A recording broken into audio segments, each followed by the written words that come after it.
ವರದಾನ.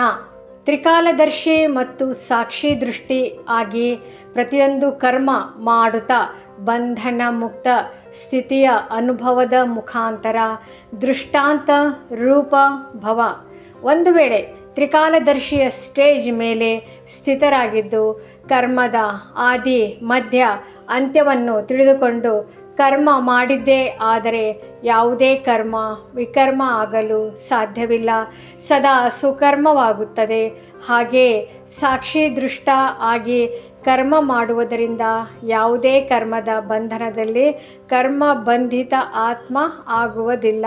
ಕರ್ಮದ ಫಲ ಶ್ರೇಷ್ಠವಾಗಿರುವ ಕಾರಣ ಸಂಬಂಧದಲ್ಲಿ ಬರುವಿರಿ, ಬಂಧನದಲ್ಲಿ ಬರುವುದಿಲ್ಲ. ಕರ್ಮ ಮಾಡುತ್ತಾ ಭಿನ್ನ ಹಾಗೂ ಪ್ರಿಯ ಅಂದರೆ ನ್ಯಾರ ಮತ್ತು ಪ್ಯಾರ ಆಗಿದ್ದಾಗ ಅನೇಕ ಆತ್ಮಗಳ ಎದುರು ದೃಷ್ಟಾಂತ ರೂಪ ಅರ್ಥಾತ್ ಉದಾಹರಣೆ ಆಗಿ ಬಿಡುವಿರಿ. ಸ್ಲೋಗನ್: ಯಾರು ಮನಸ್ಸಿನಿಂದ ಸದಾ ಸಂತುಷ್ಟರಾಗಿರುತ್ತಾರೆ ಅವರೇ ಡಬಲ್ ಲೈಟ್ ಆಗಿರುತ್ತಾರೆ.